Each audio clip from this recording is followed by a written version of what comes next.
There is a story that I narrate within the Journey Within. It is a story I heard many years ago when I was on a pilgrimage in South India. There is an island in the Kaveri River named Srirangam. On that island is a temple. The complex is over 150 acres. It's the largest temple in all of India.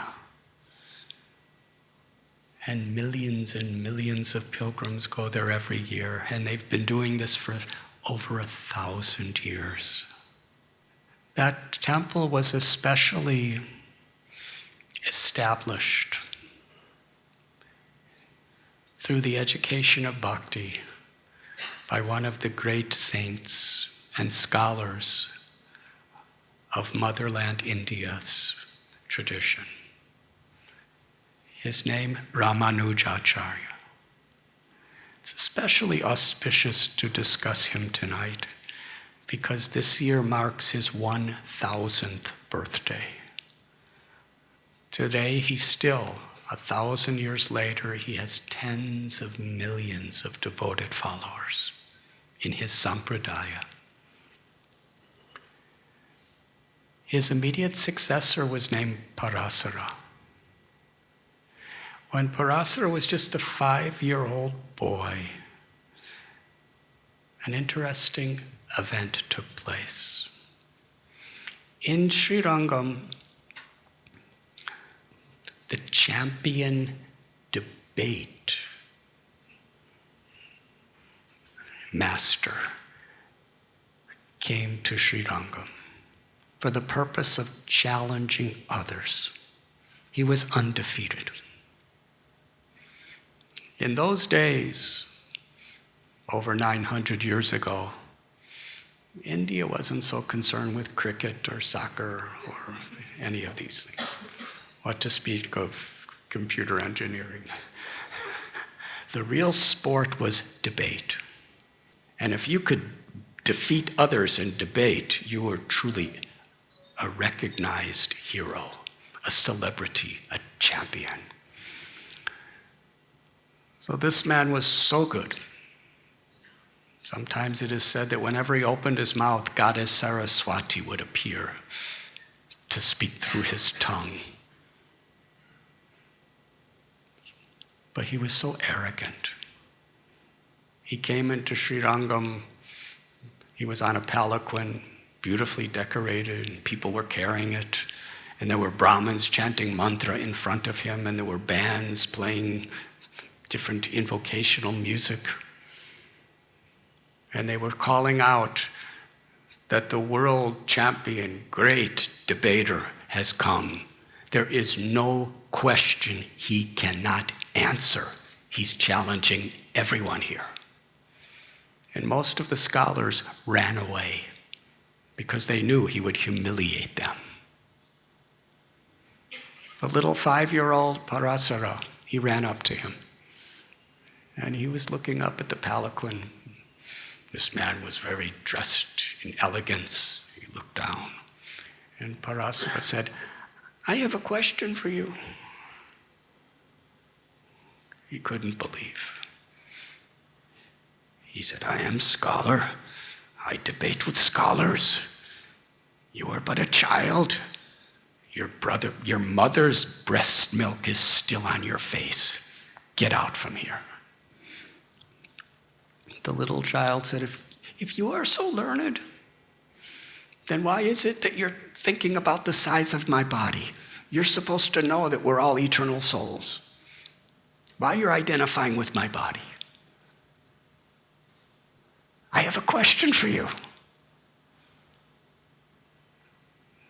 The man said, "I have defeated the greatest, most learned pundits in all the land. What is your question?" The little boy reached down and picked up a handful of sand, held it up, and said, "How many grains of sand is in my hand?" This Pandit was not expecting a question like this. He didn't know how to answer. He was confused. In those moments of his confusion, little Parashara said that true knowledge gives one the capacity to see the unity of all life and to respect all living beings. A really learned person who has the fruits of knowledge is like a tree that has so many fruits that naturally the whole tree is bowing down to everyone. But a tree that has no fruits is standing thinking it's very high, like you. If all your knowledge does not bring you respect for others, and doesn't bring devotion to God, it is as worthless as this sand. And he threw the sand. Now, if another scholar would have said that to him, he would have become furious. But because these words were spoken by a small child, they penetrated his heart so deeply. He came off his palanquin and bowed to Parashara, the child, and said, I want to be your disciple. Years later, when Parashara grew up, he had another disciple. This disciple asked him a question. What are the qualities I should develop in order to know truly who I am? Parashara's first lesson was humility. An acharya teaches by example.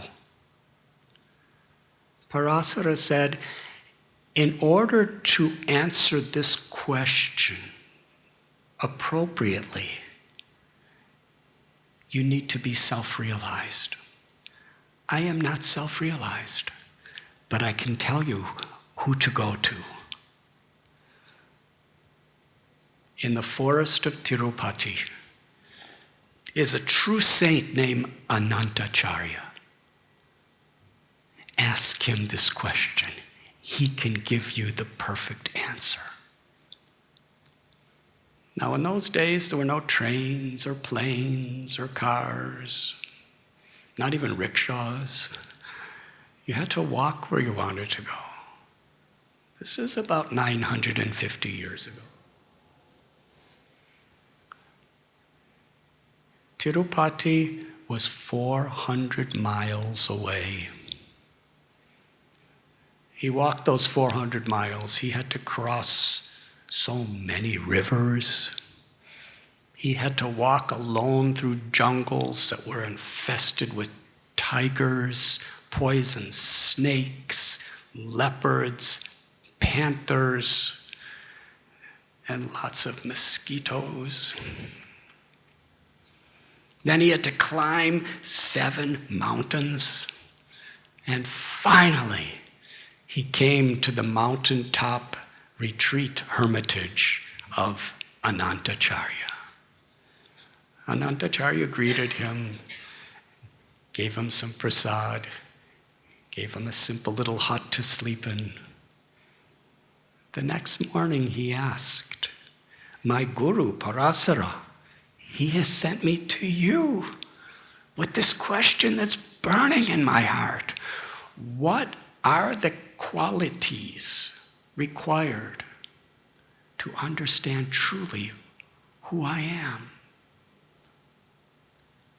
Ananta smiled and said, let me think about it. I will answer later. This person was really eager, because eagerness is important. In Ayurveda, digestion is necessary for good health because we can't assimilate the nutrients in food unless we have appetite.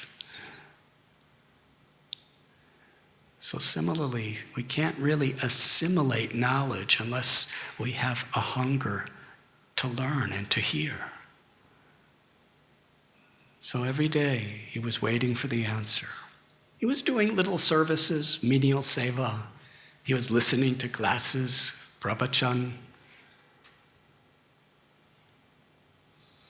He was doing his meditation, chanting God's names. 6 months passed. His question was not directly addressed. Finally, Anantacarya invited the people from all around the villages to a festival. And he prepared so much prasad. And this particular student, he was serving the prasad. He served hundreds and hundreds of people. And then he sat down to eat himself. And Anantacarya saw him and said, "So many others are coming. Please feed them before you eat." Then he fed the next batch of hundreds of people. He sat down to eat. Anantacarya said, "There's another batch coming. Please serve them." He served the third batch, the fourth batch, the fifth batch. Finally, it was late at night, and the whole field was empty. He hadn't eaten all day. He sat down with his plate of prasad and was just about to eat. And Anantacarya came up to him. There was no more people for him to tell him to feed. Anantacarya said, "If I remember, you had a question for me. What is your question?" The man jumped up. He said, "What are the qualities that we need to assimilate to understand who we truly are?" Anantacarya replied, "We should be like salt. We should be like a chicken and like a crane. And we should also be like you. That is all I have to say." And then he walked away. The student was thinking, I waited 6 months for that answer. He was respectfully bewildered. That's the answer. So he packed his little bag and he walked down the 7 mountains and went through the jungles 400 miles back to Sri Rangam. He saw Parashara. Parashara asked him, "Did you get the answer to your question?" He said, "Yes." Parashara said, "Please tell me, what did the great saint Anantacarya tell you?" He said, It's confusing. He said we should be like salt, chickens, and cranes, and like me. Parashara clapped his hands and jumped up. Now he's an elderly, saintly person. He said, "What a perfect answer. It's so comprehensive, it includes everything." The man said, "I don't understand. What does it mean?" Parashara smiled. He said, "Let me explain to you the fathomless wisdom of Anantacarya. We should be like salt." Please raise your hand if in your life you ever were thinking like this. I want to be like salt.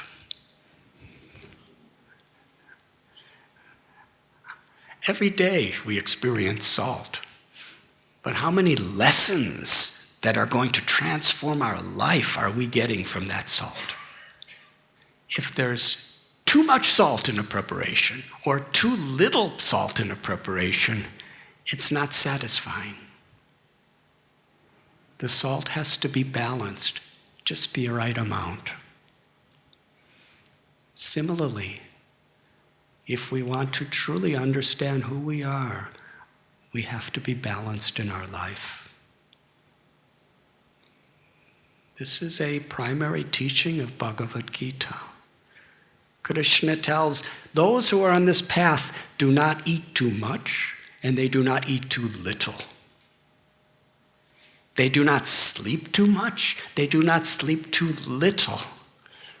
Those who are on this path are balanced in recreation, in work, and in spiritual practices to live a balanced life. Satsang, sadhana, sadachar. We all have our work, we have our families, we need to take care of our bodies, our health. We also have our spiritual health.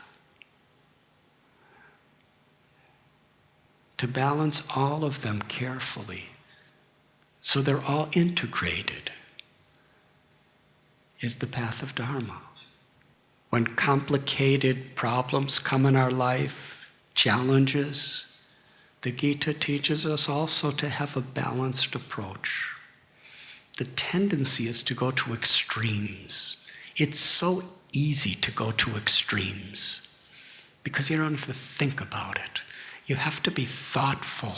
You have to be realized to actually find a balanced approach to the complications of this world, our families, our society, and our own selves. Balance is crucial. We could learn that from salt. Another characteristic of salt is it's invisible, but it does so much. When you taste a nice preparation, salt gives so much of the flavor. But how many people praise the salt? We'll praise the cook. We'll praise the taste of the grains, the taste of the vegetables, the taste of the spices. But when was the last meal you went to where you said, the salt in this is fabulous? The salt gives so much flavor, but never expects recognition. And similarly, Parashar said, a yogi, a person who's truly situated in Dharma, wants to do so much for the satisfaction of God, for the satisfaction of all living beings, but is not demanding or expecting credit himself, but is really happy to give credit to others. And to the Supreme Source, Krishna tells in Gita, I am the intelligence of the intelligence, I am the strength of the strong, I am all the abilities in men and women. We're caretakers. Sarvaloka Maheshwaram, whatever wealth, whatever power, whatever influence, whatever abilities, it's God's property. It's entrusted to us as caretakers to utilize whatever we have in a spirit that's samsadhir haritoshanam, that pleases the Supreme Beloved. And what pleases the Supreme Beloved is when we share. Every parent, their greatest happiness is to see the children share with each other. That's Dharma. Another quality of salt is it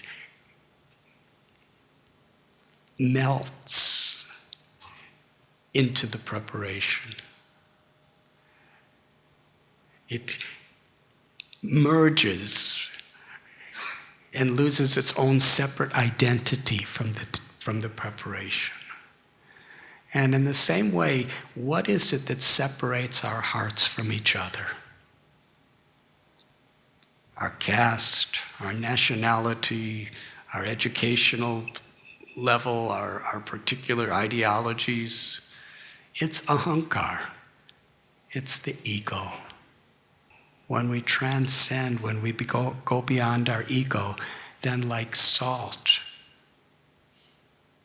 then we can actually experience real relationships, a real oneness and affection and love with God and with other living beings. And a chicken. What do we learn from chicken? How many people have ever praised you by saying, "You are like a chicken"? Well, after tonight's class, if anybody ever says, "You're a chicken," you'll think, "Oh, thank you very much." The lesson of a chicken is if it goes to a heap of garbage, it will select the nourishing seeds within that pile and eat the seeds and leave all the trash behind. So similarly, the quality of a saintly person, or those who are striving to be so, is saragrahi janardana. To seek the essence. Because everybody has good qualities, and in this Kali Yuga, everyone has bad qualities too. When my beloved Guru Srila Prabhupada came to the West, he was in the Lower East Side of New York, then he went to Haight-Ashbury in San Francisco, and the people there, they really, from the perspective of a great saint and pundit from Vrindavan, were very distracted people. But he saw a little spark of the potential to love Krishna, to love God in everyone. And he fanned that spark. And in doing so, because he saw the potential in us that we never saw, he could help us to overcome all the trash of the arrogance and the immoralities and everything else that's there. Anyone can criticize. But yet, under the influence of the ego, we think that this makes us great and superior to others when I have the power to condescend and criticize others. But like a chicken, well, we can actually see the good in others.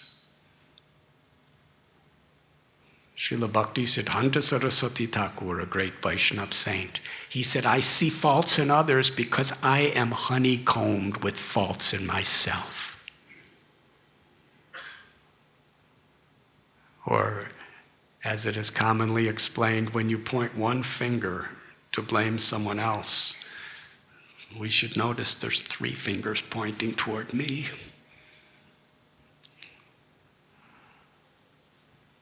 How to improve ourselves?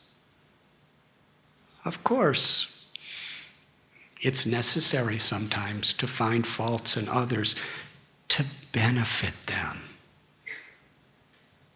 And sometimes to protect others from that influence. But it's for benefit. It's not to bring people down. It's not that we enjoy it. And similarly, in our own religion, in our own spiritual path, we should be seeking the essence, not the sectarian distractions of the rituals.